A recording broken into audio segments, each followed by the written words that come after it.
성경에 나오는 사탄, 마귀, 귀신, 이 정체는 과연 무엇일까요? 일반 조직 신학에서도 뭐 귀신론 다 배우고 책에도 그렇게 기록이 되어 있는 것을 저도 배웠습니다만은 사단, 마귀, 귀신의 기원이 루시퍼의 타락이다. 그렇게 기원을 보고 있어서 그렇게 다 알고 있고 전하고 있고 배웠고 모든 성도들에게도 그렇게 성경을 가르쳤습니다. 과연 사단의 정체는 무엇인가? 물론 의견은 다 다를 수 있습니다. 그러나 성령께서 이 말씀을 보는 말씀의 세계를 열어주셔서 그 세계를 보게 하는 그런 해석은 어떤 것이 있을까? 다 각자 맞다고 말하지만 저는 오늘 그래서 여러 가지 위험성을 감수하고더라도 오늘 이 말씀을 꼭 드려야겠다라고 생각하고 한번 말씀을 전해드리도록 하겠습니다. 이사야 14장 12절 이 말씀을 근거로 해서 천사가 타락해서 마귀가 되었다. 사단이 되었다. 그리고 그 절개 부리는 절개들이 귀신들이다. 이렇게 가르치는 것이 조직신학이고 저도 그렇게 배웠고 또 그렇게 사역을 했다가 이제 이 말씀 앞에 서게 되었습니다. 계명성이라는 말이 나오죠. 계명성. 계명성이라는 말이 무슨 말일까요? 계명성.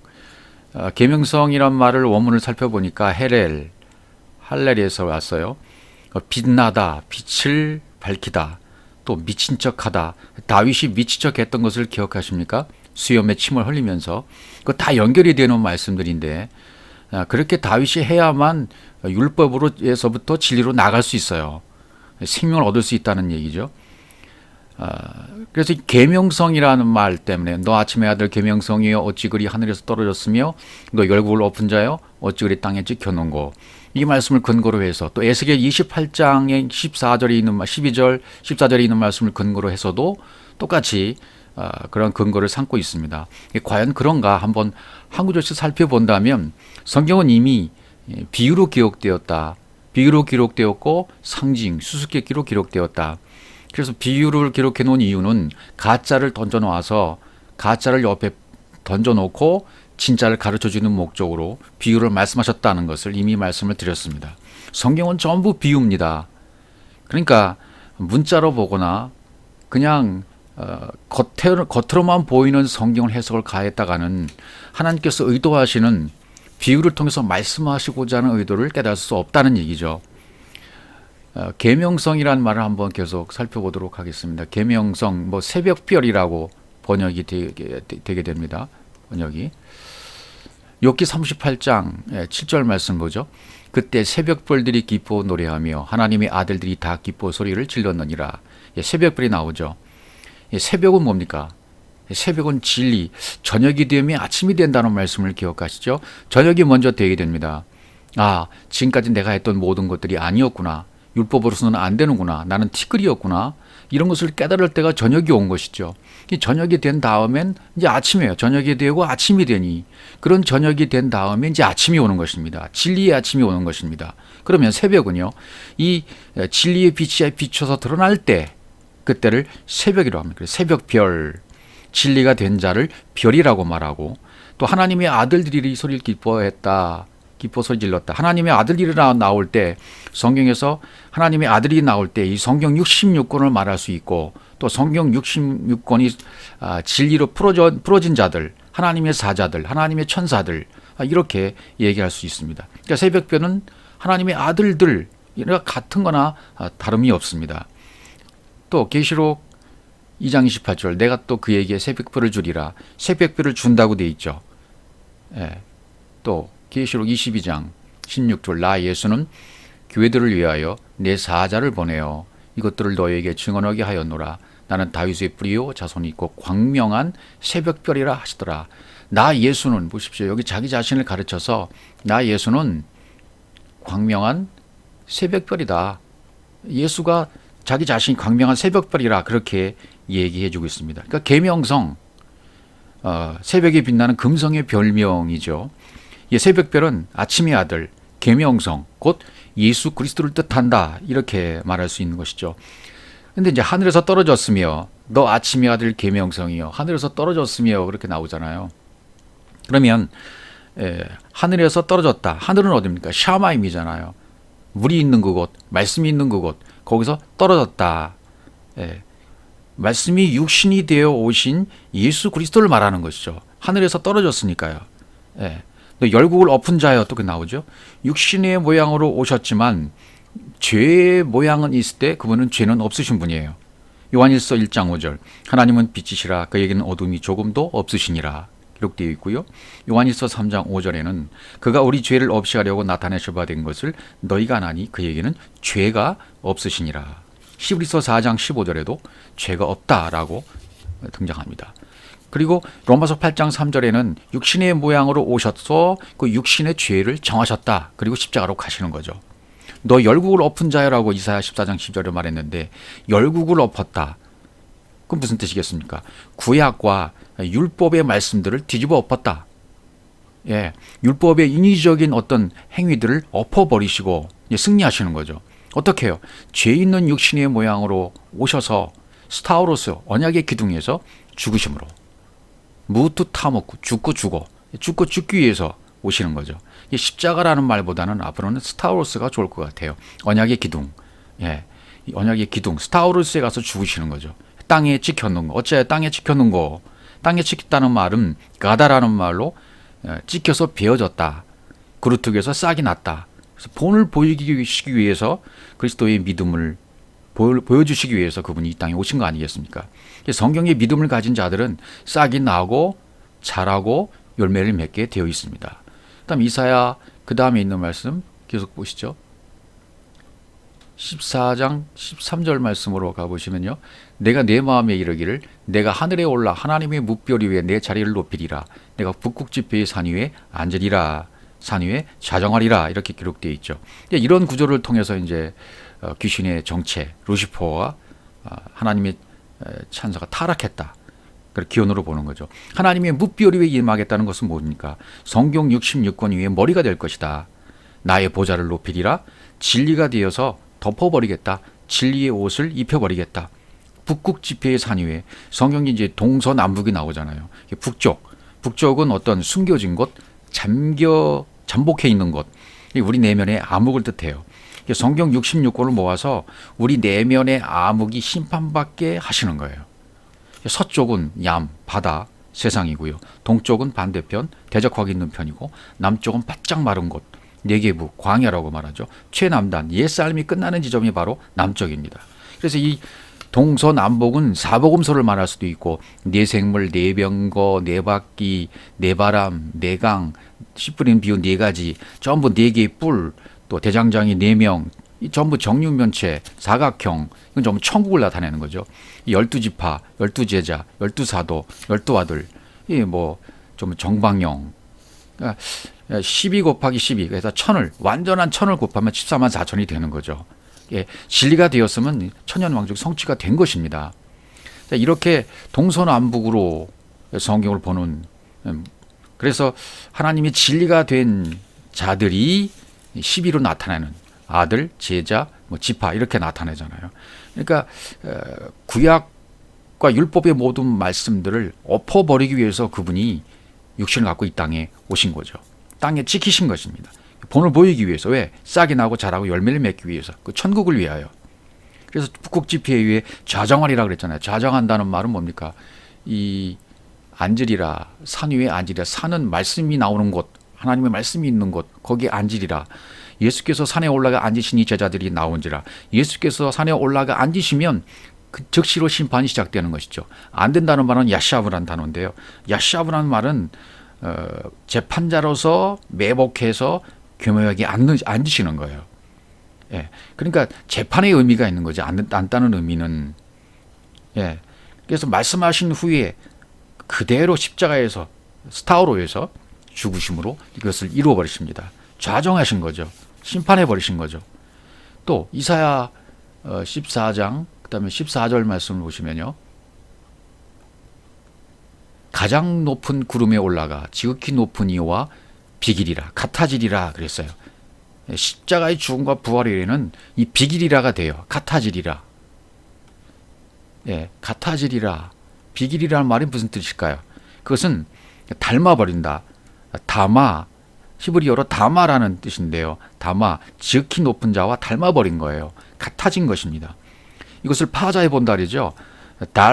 달렛이라는 단어는 좁은 문으로 들어간다. 그 다음에 mem은 물이죠. 하나님 말씀 흘러나오는 이 물이고요. 그 다음에 해는 호흡하다 그런 뜻이에요. 그러니까 이걸 한번 파자해 보면 이 좁은 문으로 들어가면 하나님의 진리의 물이 흘러서 진리로 호흡하게 된다. 그것이 다마라는 뜻이에요. 같아졌다. 지극히 높은 자와 하나가 되었다. 같아졌다. 진리의 말씀이 되어져서 진리로 호흡을 하게 된 상태. 그게 다마예요. 예. 그러니까 우리도 진리로 세워지면 보이는 성전이 무너지고 육신의 생각이 무너지고 영의 성전, 마음 성전이 세워진다는 것입니다. 이걸 새벽별, 그러니까 새벽별은 예수 그리스도를 상징하는 것이다. 예, 이것은 완전히 뒤집어버리는 해석이 되기 때문에 많은 분들이 혼란을 느낄 수가 있습니다. 성경이 거의 그래요. 거의 우리가 반대로 알고 있고 어렸을 때부터 교회에 나와서 성경을 듣기 시작하는데 그건 전부 율법의 말씀을 듣지 않습니까? 첫 번째는 누구든지 예외 없이 이 첫 번째는 율법의 말씀을 듣게 되어 있어요. 율법의 말씀을 듣게 되어 있다가 때가 되면 그 율법이 이제는 진리로 전환되어지는 작업을 하나님이 해주시는 것입니다. 그러니까 그때는 아무도 몰라요. 그러니까 이 상징적으로 광야 40이라는 상징이라는 숫자가 있지 않습니까? 그러니까 저도 이 40이라는 것을 생각해 보면 주일학교 때 초등학교 6학년 때 처음 교회 나가기 시작해서 이 40이라는 상징적인 숫자를 다 지나고 나니까 이때가 되어서 이 복음이 들려오게 된 거예요. 예. 2010년 저는 2010년쯤인데 그때 이것을 이제 안 것이죠. 전부 반대로 되어 있구나. 왜 그럴까요? 좀 더 일찍 알게 해줬으면 안 됐을까? 좀 더 빨리. 하나님은 가장 그 사람을 잘 알기 때문에 나보다 나를 잘 아시는 분이기 때문에 가장 적합한 때에 하나님의 진리를 듣게 하십니다. 모든 과정을 겪게 나서서 말이죠. 이 새벽벌은 또 이 닭울음 소리와 이제 연결이 되어집니다. 베드로의 닭울음 소리. 마가복음 13장 35절도 있고 마태복음 26장 34절에서 예수께서 가라사대 내가 진실로 내게 이르노니 오늘 밤 닭 울기 전에 3번 내가 나를 부인하리라. 그런 말씀이 있죠. 그러므로 깨어있어라. 집주인이 언제 오는지 혹 저물 때일지 밤중일지 닭 울 때일지 새벽일는지 너희가 알지 못함이라. 언제 집주인이 올지 모른다. 옛날에 이것을 어떻게 해석합니까? 그러니 깨어있어라. 언제 오실지 모른다. 그리스도께서 강림하실 때 언제 올지 모른다. 이렇게 가르쳤지 않습니까? 그러니까 성경은 한 구절 한 구절이 전부 복음이고 한 구절 한 구절이 전부 하나님의 복음으로 이렇게 정리되게 돼 있어요. 예. 앞뒤 문맥을 물론 잘 따져도 봐야 됩니다만은 앞뒤 문맥이 그렇고 모든 문맥이 그렇고 모든 단어가 그렇고 모든 구절이 그렇고 모든 성경책이 그렇고 전부 진리 하나만을 가르쳐 주시기 위해서 기록된 성경입니다. 그래서 요한복음 20장 31절에 분명히 말씀하시기를 이 말씀을 기록한 이유가 뭐냐면 너희로 생명을 얻게 하고예요. 너희로 우리로 네가 생명 얻기를 원한다. 그러니까 성경 모든 말씀은 나에게 적용시켜야 돼요. 나 안에서 이루어진 일로 적용이 돼야 된다 그 말이죠. 예, 그 다음 말씀 보죠. 이르시되 베드로야 내가 내게 말하니 오늘 밤 닭 울기 전에 내가 3번 나를 모른다고 부인하리라. 예, 이 닭 울음 소리가 과연 뭘까요? 닭 울음 소리가 뭘길래 이 새벽별과 어떻게 연결될까요? 광명한 새벽별이라고 말씀하셨던 그 말씀의 장면을 이 베드로의 닭 울음 소리를 통해서 다시금 재현시켜 주시는 거죠. 예. 근데 닭이라는 단어를 살펴보니까요. 놀랍게도 이 닭이라는 어원이 비추다에서 왔어요. 비추다. 예. 비추다는 것은 뭐예요? 예. 율법인데 율법이 뭔가 머금고 있는 거죠. 율법 안에는 진리가 있고 율법 안에는 빛이 있어요. 율법 안에 그리스도가 계셔요. 그러니까 안에 빛이 있는 것이 율법입니다. 예. 빛을 머금고 있는 것이 율법이라는 얘기죠. 그러니까 율법을 배우다가 율법 안에 있는 그리스도를 깨달을 때가 우리에게 온다는 것이죠. 닭 울기 전에 내가 3번 나를 모른다고 부인하리라. 이것이 내 안에서 이루어져야 된다는 말이죠. 첫 떨판이 깨지는 소리, 이게 닭 울음 소리입니다. 예, 베드로의 통곡 소리이고 베드로의 통곡 소리가 진리의 소리이고 이 진리의 소리가 닭의 소리고 닭의 소리가 주님의 음성이라는 것입니다. 우는 소리는요. 이 우는 소리가 영과 진리의 소리예요. 닭이 2번 울기 전에라고 그랬죠. 예, 2번 울기 전에 3번이라고 그랬어요. 오늘 밤 닭 울기 전에 이 누가복음에서는 닭 울기 전에라고 되어 있는데 다른 구절에서는 2번 울기 전에라고 되어 있죠. 누가복음 그 다음 구절 계속 보시면 베드로가 이러는데 이 사람아 나는 내가 하는 말을 알지 못하노라 말하고 있을 때 곧 닭이 울었다. 주께서 돌이켜 베드로를 보시니 베드로가 주인 말씀 곧 오늘 닭 울기 전에 내가 3번 나를 부인하리라 하심이 생각나서 밖에 나가 심히 통곡하니라. 이렇게 되어 있어요. 예, 이게 통곡 소리, 진리의 소리입니다. 주님의 음성입니다. 닭이 2번 온다는 것은 무엇을 말할까요? 닭이 내 인생에 닭이 2번 울기 전에 3번 부인하는 일이 일어나야 되는데 그럼 3번 부인은 또 무엇일까요? 이것이 풀어져야 돼요. 그러니까 닭이 2번 온다는 것은 우리가 홍해가 갈라지죠. 예, 홍해에서 물침례를 받는 거예요. 홍해에서 건짐을 받는 거예요. 첫 번째 물침례입니다. 율법이 아니었구나. 내가 알던 이것이 아니었구나. 나는 티끌에 불과했구나. 율법으로서는 안 되는 거구나라고 자기 자신이 아무것도 아닌 것을 깨달았어요. 물침례입니다. 요단강에서 또 2번째 불침례를 당해야 됩니다. 첫 번째는 홍해예요. 2번째는 요단강을 건너는 것. 이 2번 닭이 우는 거. 2번째는 요단강이에요. 그러니까 첫째 날부터 6째 날까지의 모든 과정을 다 겪어서 6째 날 짐승과 사람이 같이 창조가 되잖아요. 4발 달린 짐승이었던 우리가 진리의 말씀을 첫째 날부터 5째 날, 6째 날까지 계속 듣다 보면 말규유의 짐승의 먹이로 오신 그분의 말씀을 계속 듣다 보면 우리가 이제 4발 달린 짐승 여기에서 사람으로 비로소 이제 되어지는 것입니다. 그때가 언제입니까? 사람으로 완전히 되어져서 불침례를 받아버리고 이제 가나안 땅에 들어가는 것이죠. 그다음에 3번 부인한다는 것은 뭡니까? 이건 애굽, 광야, 가나안 이 3일길을 얘기해요. 3일길을 통과해야 된다. 믿음, 소망, 사랑이 이루어져야 되고요. 길과 진리와 생명이 이루어져야 되고요. 그 다음에 죄와 의의 심판에 대해서 계속 성령으로부터 책망을 가르침을 받아야 돼요. 그리고 용과 짐승과 거짓 선지자가 부인되어져야 돼요. 육신의 정욕, 안목의 정욕, 이생의 자랑이 다 해결이 되어야 된다. 요한일서 2장 16절에 이게 바로 삼일길이라는 얘기죠. 이 세상에 있는 모든 것이 육신의 정욕, 안목의 정욕과 이생의 자랑이니 다 아버지께로부터 온 것이 아니요 세상으로부터 온 것이라. 여기로부터 이 3번 부인이 이루어져야 된다. 용, 짐승, 거짓 선지자로 거짓해서 우리가 다가오는 이것을 우리가 잘 부인해야 된단 말이죠. 이 모든 과정을 페이라저의 모든 이 시험의 과정을 통과해서 이제 도끼마저로 완전히 성공적인 시험을 마쳐야만 됩니다. 그래서 에스겔서 28장에 있는 말씀도 또 마찬가지예요. 같이 보시면 되고 그 다음에 또 이런 말씀들이 문제가 되는 거죠. 유다서 1장 6절 이것이 천사가 타락해서 이렇게 된 것이다. 이런 말씀을 뒷받침하는 말씀들이 되기도 합니다. 그러나 아까도 말씀드렸다시피 성경 한 구절 한 구절은 전부 복음입니다. 그리스도의 진리를 드러내는 말씀들입니다.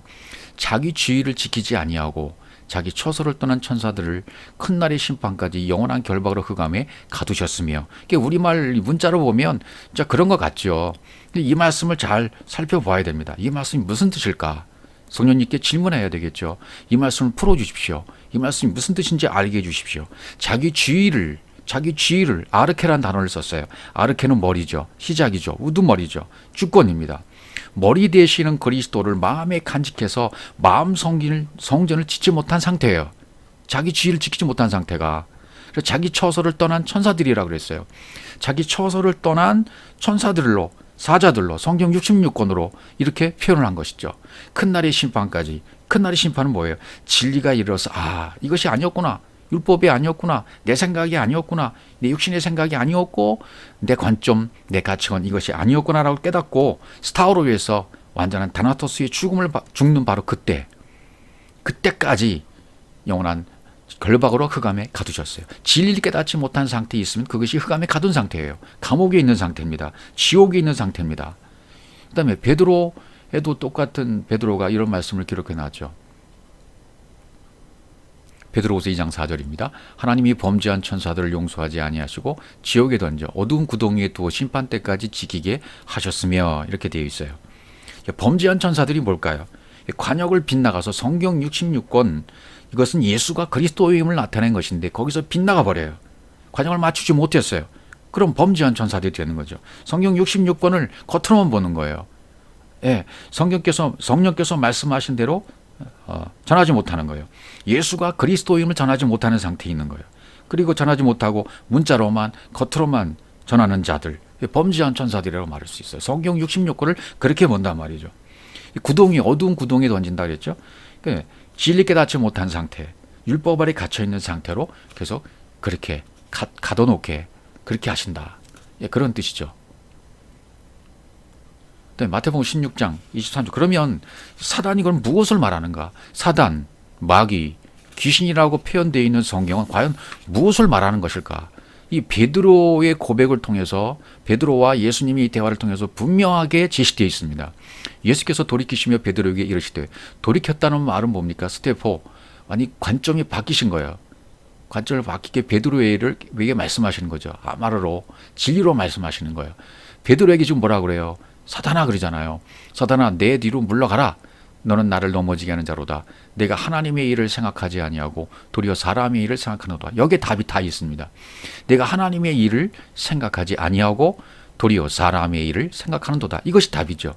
예, 하나님의 일, 하나님의 뜻, 하나님의 하시고자 하는 그 의도와 반대되는 생각을 하고 있을 때 그것을 사람의 일이라고 하고 사람의 생각이라고 하고 이것을 생각할 때는 사탄이라고 여지없이 하나님께서 말씀하시는 겁니다. 그러니까 사단은 어떤 존재가 아니라 지금 베드로가 잘못된 판단, 잘못된 생각을 하고 있었을 때 베드로에게 사탄아라고 말했다면 귀신은, 마귀는, 사탄의 존재는 어떤 존재로 존재하는 존재가 아니라 사람이 사탄이 된다는 거예요. 잘못된 생각을 품고 있는 사람이 사탄이 된다는 것이고 마귀가 된다는 것이고 귀신이 된다는 거예요. 어떤 계급이 아니에요. 이거는.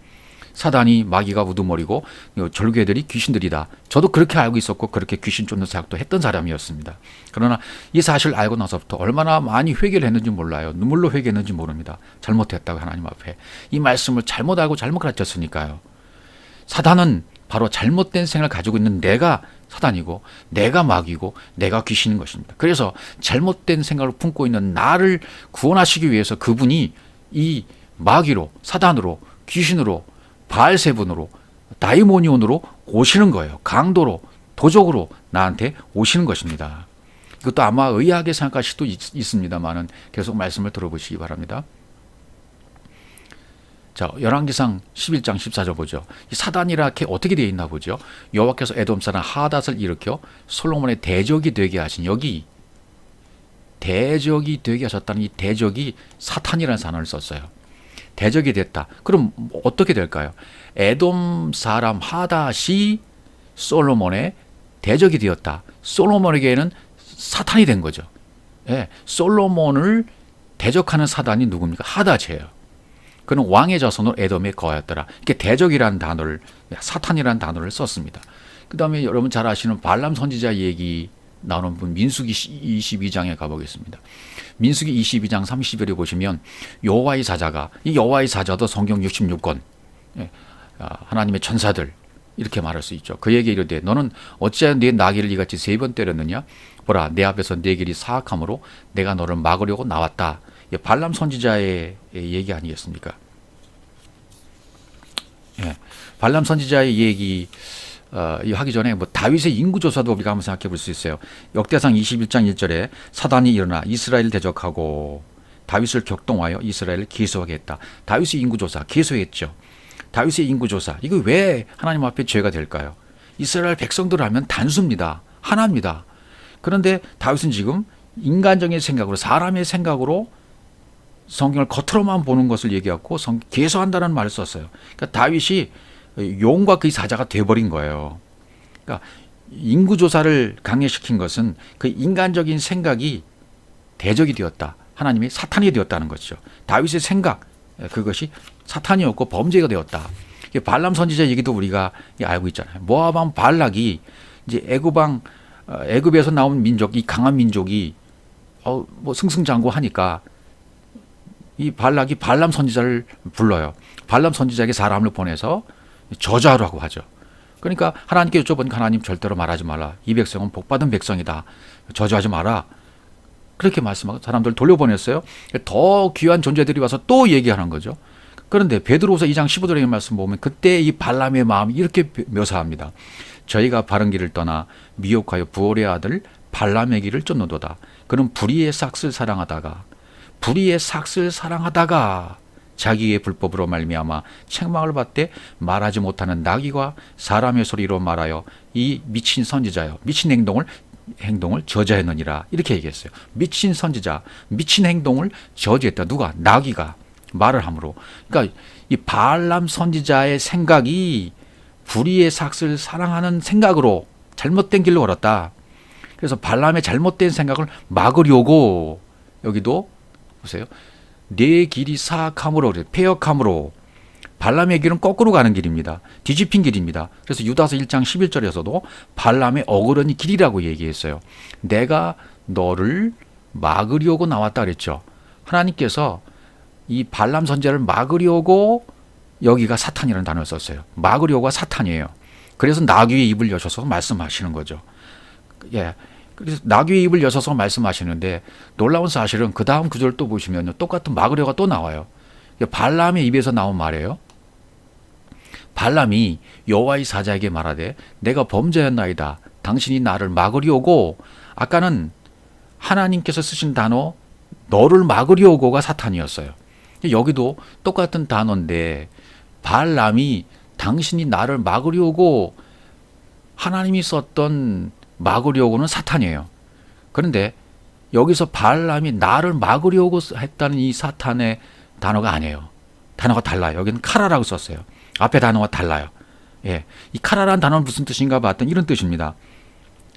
카라라는 단어는 마주치다, 우연히 적이 된 태도로 마주치다, 일이 생기다, 우연히 닥치다, 발생하다, 만나다 이런 뜻으로 쓰였어요. 그러니까 우연히 만난 것으로. 그러니까 하나님이 쓰신 단어하고 발람이 쓰는 단어하고 다르다 그 말이에요. 그것은 하나님은 잘못된 생각, 마귀적인 생각, 사단적인 생각을 바로잡으려고 발람의 대적자로 사탄으로 나타나신 것인데 하나님 지금 우리에게도 마찬가지예요. 발람에게 나타나셨던 것처럼 사탄으로 나타나신 것처럼 우리의 잘못된 생각을 고쳐주시려고 사탄으로 나타나신다는 거죠. 근데 발람은요. 우연히 마주친 것처럼 생각하는 거죠. 오늘날 우리는요. 사단을 그렇게 생각하지 않았어요. 마귀를 그렇게 생각하지 않았어요. 귀신을 그렇게 생각하지 않았어요. 어떤 존재로만 봤어요. 사람 속에 들어갔다 나갔다. 그래서 귀신을 예수의 이름 명하노니 귀신아 떠나갈지어다. 이것을 계속 사역했던 거죠. 지금도 그런 사역하는 분들이 이것이 진짜인 줄 알고 그렇게 하는 분들이 있습니다. 그것밖에 안 보이니까 거기까지니까 그것만 강조하는 거예요. 그러나 하나님은 그런 것들을 통해서 더 앞으로 나아가기를 원하시는 거죠. 그게 다가 아니라는 거예요. 과정이지만 필요한 것이지만 하나님이 원하시는 것은 거기까지가 아닌 것입니다. 하나님은 나를 막으려고 쓰십니다. 사탄적인 생각을, 사탄적인 발상을, 잘못된 마귀적인 발상을 막으시려고 내 앞에 서십니다. 나귀를 동원시키십니다. 그리고 말씀하십니다. 그런데 우리는 그걸 알지 못하고 육신적인 생각으로 이 발람처럼 잘못된 생각을 하고 있다. 하나님의 생각과 인간의 생각이 얼마나 다릅니까? 로마서 8장 17절 육신의 생각은 하나님과 원수가 되나니 하나님의 법에 굴복하지 않을 뿐 아니라 할 수도 없습니다. 여기서 원수가 된다는 말은 에크드로스라는 말을 썼어요. 에크드로스라는 말도 역시 원수, 똑같은 마귀 사탄과 같은 의미죠. 근데 우리가 알고 있는 욥기에서도 대화가 나와요. 사탄과의 대화가 나옵니다. 이런 것도 우리가 해석을 잘해야 되겠죠. 나를 욥으로 생각하시고 이 대화를 보셔야 돼요. 하루는 하나님의 아들들이 성경 66권이죠. 계명성이죠. 새벽별이죠. 하나님의 아들들이 와서 여호와 앞에 섰고 사탄도 그들 가운데 온지라. 사단도 예수 그리스도로서도 그들 가운데 왔다. 그 다음에 왜 그렇게 해석하는지 보세요. 여호와께서 사탄에게 이르시되 네가 어디서 왔느냐? 사탄이 여호와께 대답하되 뭐라고 말합니까? 이르되 땅을 두루돌아 여기저기 다녀왔나이다 라고 얘기했어요. 사탄이 뭐라고 했다고요? 땅을 여기저기 돌아 여기저기 다녀왔습니다 그랬어요. 여기저기 다녔다 이 말씀으로 볼 때 분명히 알 수 있는 것이 뭡니까? 이 땅에 말씀이 육신이 돼서 오신 분이 3년 6개월 동안에 공생의 기간을 통해서 공생의 기간 동안에서 뭐 하신 거예요? 공생의 기간을 통해서 여기저기 다니신 거죠. 예. 공생의 기간을 통해서 두루두루 다니신 분이 바로 예수 그리스도예요. 예수 그리스도가 강도같이 오셨어요. 도적같이 오셨어요. 왜? 육신의 생각을 빼앗기 위해서, 내 것을 도둑질해 가시기 위해서. 그분의 말씀을 계속 듣다 보면, 지금까지 율법의 말씀을 들었지만 율법의 말씀이 이제 진리의 말씀을 들려지기 시작하고요. 내가 들을 수 있는 귀에 달려지게 되면, 말씀이 오기 시작하면요, 계속 내 것을 빼앗기기 시작합니다. 진리의 말씀이 들어옵니다. 내 것이 빼앗아나갑니다. 진리의 말씀이 들어옵니다. 내 것이 도둑질 당합니다. 내 생각을 빼앗기게 됩니다. 이것이 하나님이 하시는 방법이에요. 사복음서에서 여기저기 돌아서 활동하셨어요. 공생기간 동안 사탄으로서, 바알세불로서, 다이모니온으로서 육신의 생활을 빼앗아 가시는 분이 그분이십니다. 육신의 생활을 깡그리 죽이시는 거예요. 그러시기 위해서 이 땅에 오셔서 대적자들의 육신의 생각을 꿰뚫어 볼 수 있는 것은 뭡니까? 관사가 붙은 대적자예요. 관사가 붙은 대적자, 그분은 곧 예수 그리스도시요. 그 다음에 관사가 붙지 않았으면 그냥 대적하는 거예요. 예. 그분이 언약의 기둥에서 묶여서 죽으셔야, 그래야 사탄도 번개같이 떨어지는 거예요. 예, 사탄이 번개같이 떨어지는 것을 자기의 모습을 보시는 분이 예수님이십니다. 누가복음 10장 18절 보십시오. 예수께서 이르시되 사단이 하늘로부터 번개같이 떨어지는 것을 내가 보았노라. 자기가 자기의 모습을 보는 거예요. 사단이 하늘로부터 번개같이 떨어지는 거, 스타로스에서 자기가 죽는 순간, 무트 타무트, 죽어가 되는 순간 이것이 이루어지는 것이죠. 완전히 죽어지는 거예요. 번개같이 떨어지는 거죠. 스가랴 3장에 보시면 대제사장 여호수아는 예수 그리스도를 상징하는 보시면 됩니다. 여호와의 천사 앞에 섰고 사탄은 그의 오른쪽에 서서 그를 대적하는 것을 여호와께서 내게 보이시니라. 예, 스가랴에게 보여주신 장면입니다. 그 다음에 다음 말씀 보시면 여호와께서 사탄에게 이르시되 사탄아 여호와께서 너를 책망하노라. 예루살렘을 택한 여호와께서 너를 책망하노라. 이는 불에서 꺼낸 그슬린 나무가 아니냐 하실 때에, 예, 사탄아, 그러니까 사탄은 말씀이 육신이 되어서 오신 예수 그리스도로, 그슬린 나무로 오신 예수 그리스도, 여기서 싹이 나잖아요. 거기서 싹이 나는 겁니다. 육체의 예수가 십자가에서 스타우르에서 죽는 순간 다시 영으로 그리스도로 오시는 거 아니겠습니까? 싹이 나는 거예요. 그슬린 나무에서 싹이 나는 거죠. 그 다음에 여호수아가 더러운 옷을 입고 천사 앞에 섰는지라. 이것도 보여주시는 장면. 더러운 옷이 뭡니까? 더러운 옷은 말씀이 육신에서 오시는 순간 하나님이 보이는 모습으로 이 땅에 오시는 순간 그것은 죄입니다. 더러운 옷으로 오신 것입니다. 죄의 모양으로 오신 것입니다. 죄가 없으신 분이 죄의 모양으로 이 땅에 오신 것 자체가 이게 더러운 옷을 입고 오신 거예요. 그런데 더러운 옷을 입고 있는 천사 앞에 서 있는데 이거 벗기라고 하잖아요. 이제 그리스도의 옷을, 아름다운 옷을 입히라고 하잖아요. 자기 앞에 선 자들에게 명령하사 그 더러운 옷을 벗기라. 예, 스타우로스입니다. 십자가의 죽음입니다. 더러운 옷을 벗기라. 다나토스의 죽음이죠. 또 여호수아에게 이르시되 내가 네 죄악을 제거하여 버렸으니 네게 아름다운 옷을 입히리라. 예, 이것이 바로 그리스도의 옷을 입히는 장면이에요. 예, 새겼다. 내가 네 죄악을 제거하겠다. 아름다운 옷을 입히리라. 이렇게 말씀하시죠. 그 다음에 3장 8절로 한번 가보죠. 3장 8절로 가보시면 대제사장 여호수아야 너와 내 앞에 앉은 내 동료들은 내 말을 들을 것이니라. 이들은 예표의 사람들이라. 내가 내 종 싹을 나게 하리라 그러잖아요. 싹이 난 거예요. 무투 다나토스의 죽음, 무투 타무투 다나토스의 죽음을 죽는 순간 싹이 나는 거죠. 예, 아론의 지팡이에서 싹이 나는 것이나 똑같은 거죠. 그 다음에 3장 9절 보시면 만군의 여호와가 말하노라. 내가 너 여호수아 앞에 세운 돌을 보라. 한 돌에 7눈이 있느니라. 예, 돌을 보라 그러죠. 돌은 반석이신 그리스도를 말하잖아요. 예, 돌을 보라. 한 돌에 7눈이 있느니라. 7눈이 있다는 것은 언약의 말씀, 7날의 언약, 이 7날이 언약대로 되는 것을 얘기해 주고 있어요. 내가 거기에 새길 것을 새기며, 새긴다는 말은 뭐냐면 열다, 파타흐, 열어주시는 거예요. 언약의 말씀대로 열어주시는 거예요. 그러면 이 땅의 죄악이 하루에, 단 한순간에, 하나의 날에, 에하드 욤이라고 되어 있습니다.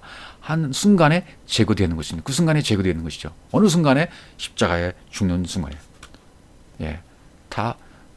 무트 타무트 스타우루스에서 다나토스의 죽음을 죽는 그 순간에 제거가 된다는 얘기가 되겠죠. 자, 이런 구약의 말씀을 또 한번 보고, 그다음에 신약의 말씀 마태복음 4장에 예수님 시험하는 장면 보세요. 이 예수께서 말씀하실 때 사탄아 물러가라 기록되었을 때 주 너의 하나님께 경배하고 다만 그를 섬기라 하였느니라, 이런 말씀이 기록돼. 사탄아 물러가라고 되어 있어요. 하나님이 맨 처음 나하고 이제 대적을 하셔요. 하나님의 원리가 나하고 맞지 않는 거죠. 그래서 대적하시는 거죠. 대적하고 싶어서 대적하는 것이 아니에요. 여기 시험하는 마귀도 말씀입니다. 예수의 대답도 말씀입니다. 말씀과 말씀이 대화하고 있는 거예요, 지금. 말씀과 말씀의 대화로 보셔야 돼요. 사탄아 물러가라. 그러니까 사탄은 마귀죠. 마귀는 말씀이죠. 말씀으로 오신 예수 그리스도를 말하는 거죠. 이런 대화로 보셔야 돼요. 내가 율법 아래에 있으면 내가 마귀입니다. 마귀인 나와 마귀로 다가온 그 말씀과 함께, 오해된 말씀과 함께 십자가에서 죽어야 할 것을 말하고 있는 거죠. 이 예수의 시험도, 세 가지 시험도 그런 측면에서 봐야 이 말씀이 풀리게 되어 있습니다. 사도행전 5장 3절에도 보시면 베드로가 이르되 아나니아야 어째 사단이 네 마음에 가득하여. 아나니아의 마음에 뭐가 가득하다 그랬죠? 사탄이 어디에? 내 마음에 가득했다 그래요. 그렇죠. 그러니까 아나니아가 사탄인데 그 마음에 뭐가 가득해요? 성령을 속인 마음, 잘못된 마음, 육신적인 마음, 육신적인 아나니아의 생각, 아나니아 삽비라의 마음에 속이고자 하는 그 마음, 그것이 사탄이라는 거예요. 사탄이 내 마음에 가득하여 내가 성령을 속이고 땅값 얼마를 감춰놓냐, 드러나는 거죠. 그 다음에 로마서 16장으로 가보셔도 성경 곳곳에 이런 말씀이 기록되어 있습니다. 평강의 하나님께서 속히 사탄을 너희 발 아래 상하게 하시리라. 평강의 하나님, 안식의 하나님이 속히 사단을 너희 발 아래, 그러니까 이제는 어느 정도 이제 이게 앞뒤 문맥이 해석이 되실 것입니다. 너희 발 아래, 복음의 발은 복음이죠. 복음의 발이죠. 발 아래에서 상하게 하시리라. 상하게 하신다는 무슨 뜻입니까? 상하게 한다는 말은 완전히 박살내버리고 바스러 버리시는 거죠. 완전히 다 바스러 버리시다. 박살내버린다. 쉰트리보, 완전히 산산조각내 버리신다. 그런 뜻입니다. 그러니까 복음의 발 아래에서는 사단이 산산조각나게 되어 있다. 육신의 생각이 견디지 못하고 벗어나게 되어 있다. 빼앗기게 되어 있다. 이는 우리로 고린도후서 2장 12절입니다. 사탄에게 속지 않게 하림이라. 사탄에게 속는 거, 잘못 속는 거, 이 사탄이라는 거예요. 내가 육신의 생각을 갖고 잘못된 생각으로 속아버리잖아요. 그래서 사탄이라는 그 계책을 알지 못하는 바가 아니라 그랬습니다. 그 계책을 내가 알지 못하는 바가 아니로다, 이렇게 말씀하죠. 쾌계라는 말, 계책, 계계, 이 노예에서 왔어요. 마음을 사용해서 마음에 두는 거예요. 육신의 생각이 뭔가 두는 거 있죠? 이걸 쾌계라고 그래요. 그것을 내가 다 안다, 하나님께서 말씀하시는 거예요. 사단에게 속지 않게 하기 위해서. 마음을 사용해서 뭔가 잘못된 생각을 마음에 두는 거, 그게 사단이라는 얘기로 지금 하고 계시는 것입니다. 바울도 이 세계를 이렇게 설명하고 있는 거죠. 다른 말씀 보죠.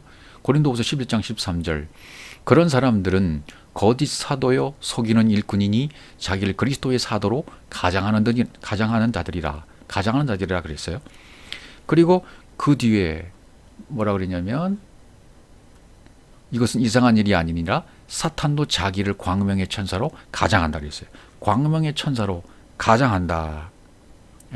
그 다음에 11절 15절.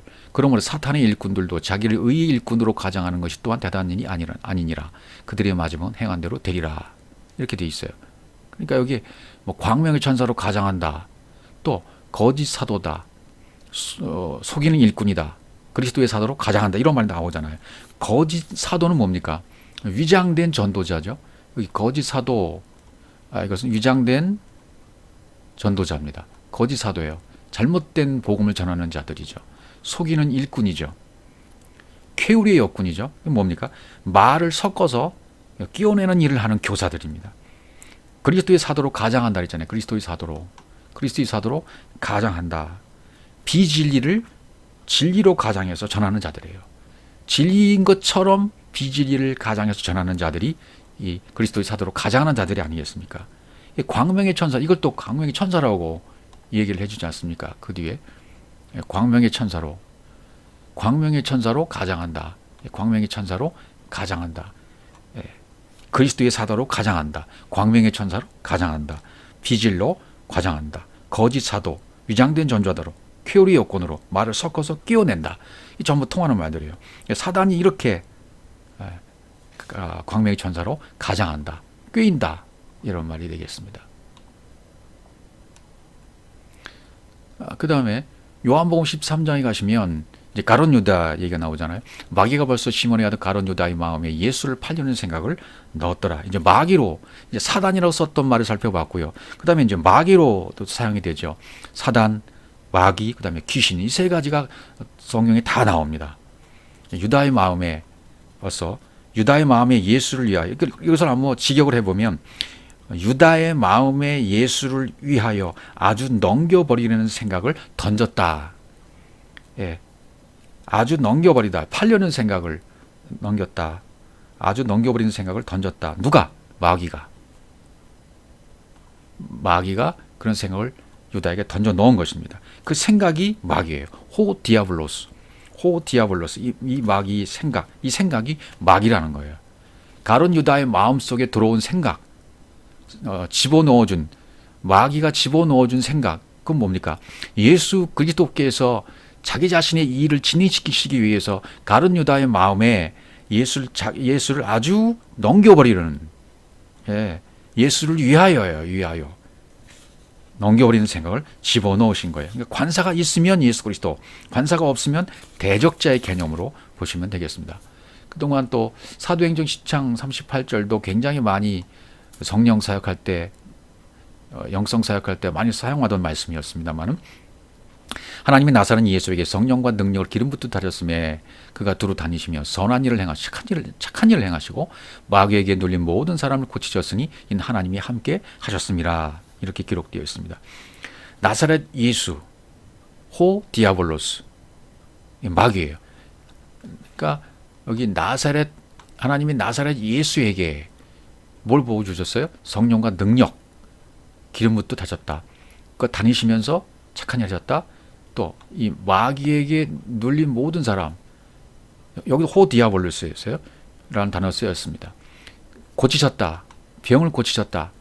그러니까 자신이 이 땅에 오셔서 억눌려 있는 사람들을 자신이 또 고치시는 거예요. 더 강한 능력으로 하나님의 전신갑주를 입혀주시는 거예요. 내 안에 잘못된 생각, 잘못된 말씀, 잘못된 가치관인 이 마귀 귀신을 쫓아내시는데 뭘 통해서요?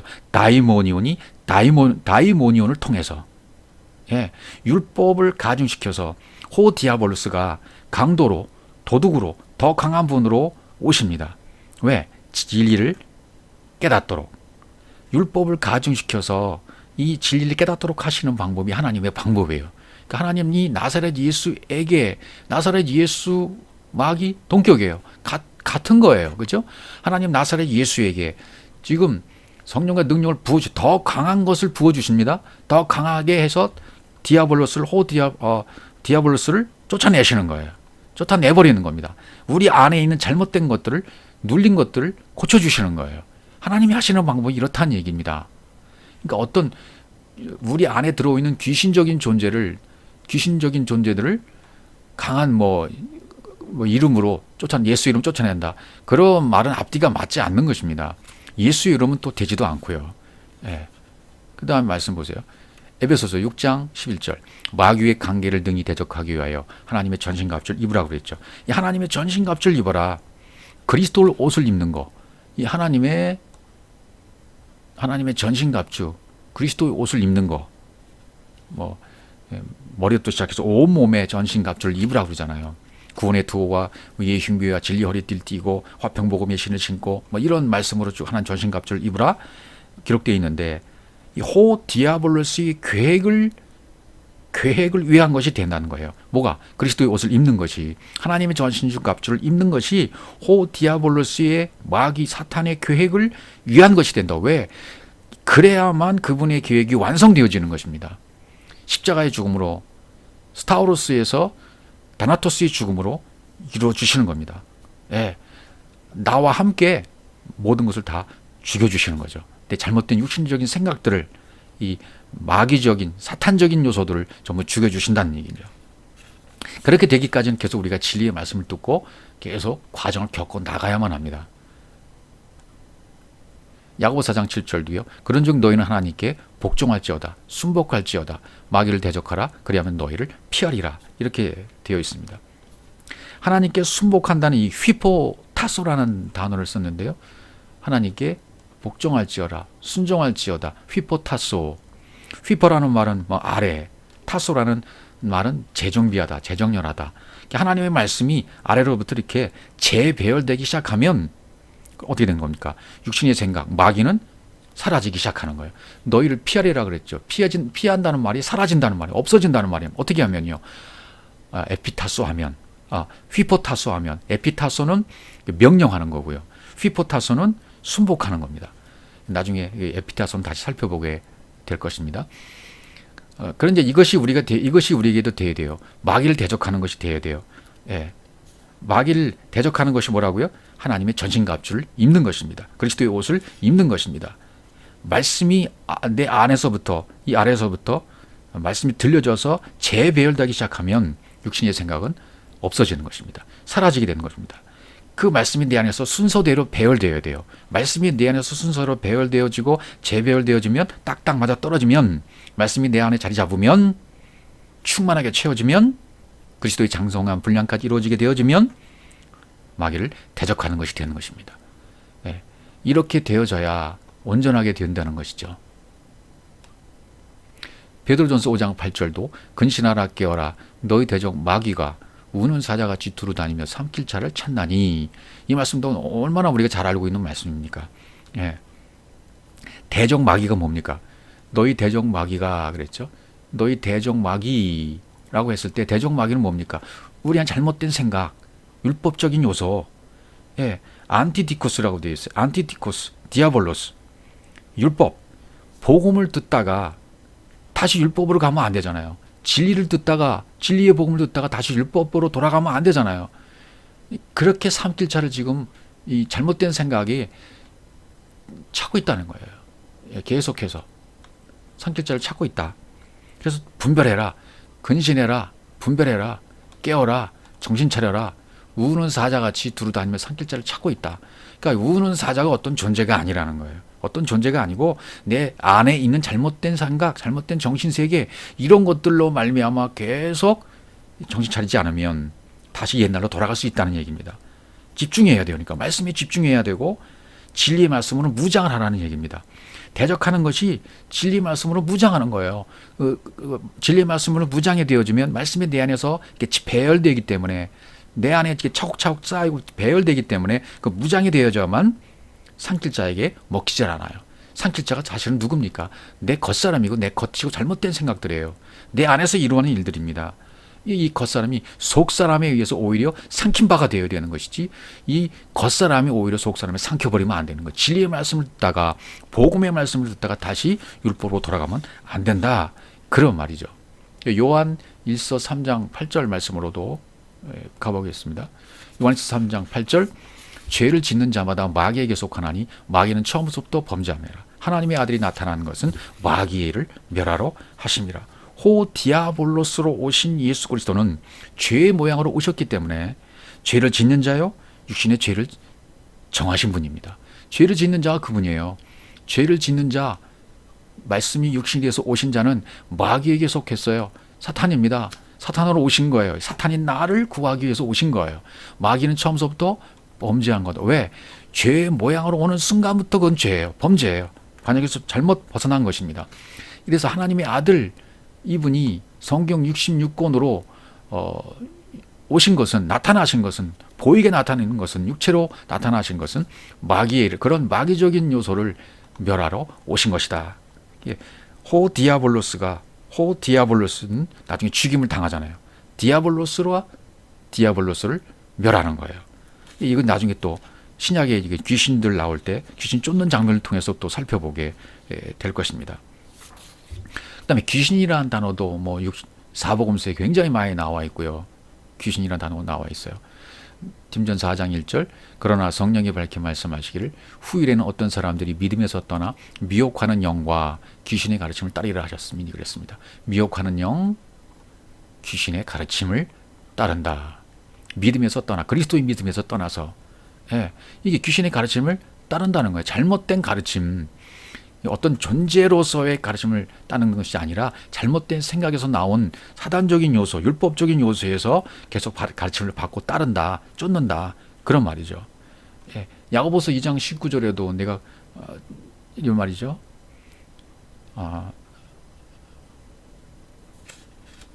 야고보서 2장 19절에도 내가 하나님은 한 분이신 줄 믿느냐? 잘하노다. 귀신들도 믿고 떤다. 사단, 마귀, 귀신 다 같이 쓰고 있잖아요. 다른 표현은 또 이런 표현들이 있어요. 거짓 증거하는 자, 참소하는 자, 원수, 악령, 더러운 영, 이 세상 임금, 공중의 권세 잡은 자, 바알세붓, 벨리알, 금용, 예뱀. 예뱀이란 말 여기 나오죠. 계시록 12장 9절. 큰 용이 내어 쫓기니 곧 예뱀, 곧 마귀라고도 하고 사탄이라고도 하며 여기 나오잖아요. 마귀라고도 하고 사탄이라고도 하며 온 천하를 꿰는 자, 그가 땅으로 내쫓기니 그 이사자들도 그와 함께 내쫓기리라. 이렇게 되어 있습니다. 그러니까 악령은 엘로힘에서 나옵니다. 악령은 루아우 엘로힘이라는 말이에요. 라는 악하게 다룬다. 악하게 사용하다. 무엇을? 엘로힘의 말을. 그 진리를 모르니까 악하게 다룰 수밖에 없는 거예요. 이를 악령이라고 말합니다. 신약에서는 이것을 귀신을 다이모니온이라고 표현을 합니다. 아카다르서스 푸뉴마, 더러운 말이라고 말해야겠죠. 더러운 말입니다, 악령은. 그래서 이 전체적으로 보면 존재가 있어서 역사하는 것이 아니라는 거예요. 더러운 말을 가지고 있는 마귀, 사탄, 근용, 예뱀, 더러운 말을 가지고 있다는 의미예요. 그러니까 귀신 들렸다는 의미는 더러운 말을 가지고 있다는 의미입니다. 어떤 현상을 말하는 것이 아닙니다. 우리가 진리를 깨닫기 전에는 진리가 아닌 것을 가지고 있었잖아요. 이것이 비진리를 가지고 있는 상태, 율법에 매인화된 상태, 이랬을 때를 귀신 들렸던 것으로 보는 거예요. 귀신 들렸던 상태에서 이제 쫓겨남을 당해야 되고, 그 다음에 병이 고침을 받은 바 돼야 돼요. 그래야 3일에 온전하게 되는 거죠. 하나님 우리에게 제시해 준 방법이 뭐냐면, 우리에게 깨닫게 줄 것이 뭐냐면 성전으로 오신 거죠. 제시해 줄 성전으로. 하나님의 말은 이 성전에 다 녹아 있어요. 그분의 뜻이. 근데 이 성전을 가지고 루아우 엘로힘 우리가 몰라요. 깨닫지를 못해요. 성전만 봐요. 보이는 것만 봐요. 그러니까 성전 가지고 루아우 엘로힘을 모르니까 잘못 말하는 거예요. 그러니까 성경에서 볼 때 하나님을 우리가 볼 때 엘로힘, 여호와 엘로힘, 여호와 이 세 가지로 보시면 되는데, 엘로힘은 그 자체, 강력하신 그분, 성전으로서 아버지로서 나타나신 분 엘로힘. 여호와 엘로힘은 성전으로서, 그 다음 아들로서, 율법으로서, 예수로서 오신 분을 여호와 엘로힘으로 보시면 되고, 그 다음에 여호와는 성령으로 보시면 됩니다. 이런 식으로 보면 좀 이렇게 구별이 될 수가 있습니다. 그래서 이 하나님의 말이 성전에 녹아 있었는데 이걸 모르니까 자기 마음대로 쓰는 거예요. 성전 가지고 루아 엘로힘을 모르니까 잘못 말하죠. 잘못 설명하죠. 성전을 표현 못해요. 그 속에 있는 그 뜻을 표현 못해요. 이것을 악령이라고 말하는 것이죠. 그래서 계시록 16장 13절에 가시면 이것을 이제 이렇게 설명했습니다. 또 내가 보매 개구리 같은 새 더러운 영이 용의 입, 짐승의 입과 거짓 선지자의 입에서 나왔다. 같은 호모이오스 유사한 새 더러운 영이 뭐예요? 용, 짐승, 거짓 선지자. 진리를 모르고 우리가 신앙생활을 하면요, 용, 짐승, 거짓 선지자를 성부, 성자, 성령 믿는 것처럼 그렇게 착각하고 믿어버립니다. 이것이 부인되어져야 돼요. 닭울음 소리를 통해서, 진리의 음성을 통해서 이 세 가지가 부인되어야 된다. 삼일끼리 이루어져야 되고 세 가지가 부인되어야 된다. 그래서 또 뭐라고 말하면 그 다음에 말하면 이 세 영을 귀신의 영이라고 말해요. 그들은 귀신의 영. 뭐가? 세 가지가 예, 용, 짐승, 거짓 선지자. 이게 귀신의 영이라는 거예요. 예, 귀신의 영이라. 귀신의 영으로 말하고 있어요. 이적을 행하여 온 천하 왕들에게 가서 하나님과 전능하신 이 큰 날에 있을 전쟁을 위해 그들을 모으더라. 이렇게 되어 있습니다. 자, 그러니까 이 주님은 이적을 여기 이적을 행하여라고 되어 있잖아요. 이적을 행하여. 이적이 행한다는 말은 포이에오니까 포이에오 세메이온. 이적이 되게 한다. 표적이 되게 한다. 그런 뜻이죠.